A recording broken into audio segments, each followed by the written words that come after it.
करीम तेरे दरबार में हम इल्तिजा करते हैं, अब तक जितने गुनाह किए तमाम सगीरा कबीरा गुनाहों को मुआफ़ फरमा, हमारी खताओं से दरगुजर फरमा। ए अल्लाह हमसे नाराज ना होना रब्बे करीम, ए रब्बे करीम हमसे राजी हो जा।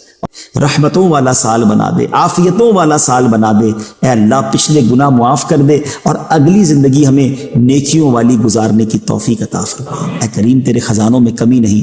बहुत सारे ऐसे लोग भी हमारे साथ दुआ में शामिल होंगे जो बीमार होंगे।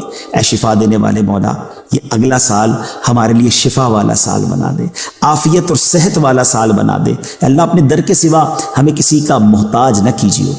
अल्लाह बहुत सारे बे औलाद भी होंगे, तेरे ख़जानों में कमी नहीं।